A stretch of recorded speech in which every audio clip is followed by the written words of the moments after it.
Hi hello എല്ലാവർക്കും അന്നപൂർണേശ്വരി ചാനലിലേക്ക് സ്വാഗതം.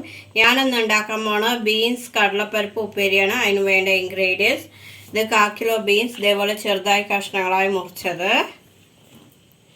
ഒരു അരമുറി നാളികേരം ചിരവിയത്, ഇത് ഒരു പിടി കടലപ്പരിപ്പ്, അതായത് നിങ്ങളുടെ ഒരു കൈപ്പിടി കടലപ്പരിപ്പ്, 1 ടീസ്പൂൺ കടുക്, 3/4 ടീസ്പൂൺ ഉഴുന്നുപരിപ്പ്, 8 ചെറിയ ഉള്ളി കൊത്തിയരിഞ്ഞത്, 6 പച്ചമുളക് വട്ടത്തിൽ കീറിയത്, കറിവേപ്പില, ഉപ്പ്, വെളിച്ചെണ്ണ. ഇനി നമുക്ക് പ്രിപ്പറേഷനിലേക്ക് പോകാം.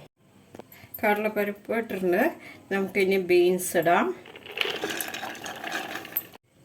ഇനി നമുക്ക് പച്ചമുളക് ഇടാം. കറിക്ക് ആവശ്യമായ ഉപ്പിടാം. ബീൻസും കടലപ്പരിപ്പും വേകാനുള്ള നമുക്ക് വെള്ളം ഒഴിക്കാം. ഞാൻ ഇതിന് 1 കപ്പ് വെള്ളമാണ് ഒഴിക്കുന്നത്. കുക്കർ മൂടിയിട്ട് നമുക്ക് 2 വിസിൽ വരുന്ന വരെ വെയിറ്റ് ചെയ്യാം. ഇനി നമുക്ക് താളിക്കലാണ്. അപ്പോൾ ചീഞ്ചട്ടിയിൽ എണ്ണ ചൂടായിട്ട് നമുക്ക് കടുക് ഇടാം. അതൊന്ന് പൊട്ടട്ടെ. നമുക്കിനി ഉഴുന്ന് പരിപ്പിടാം. അതൊന്ന് ചെറുതായി മൂക്കട്ടെ. ഇനി നമുക്ക് കറിവേപ്പില ഇടാം. അതൊന്ന് ചെറുതായി മൂക്കട്ടെ. ചെറിയ ഉള്ളി ഇടാം. അത് ചെറുതായി മൂക്കണവരെ നമുക്ക് നമുക്ക് നാളികേരം ചിരവിയതിടാം. അത് നന്നായി മൂക്കണവരെ ഇളക്കി കൊടുക്കും. നാളികേരം മൂത്തിട്ടുണ്ട്. നമുക്കിനി ബീൻസും കടലപ്പരിപ്പും വേവിച്ചത് ഇതിലേക്കിടാം.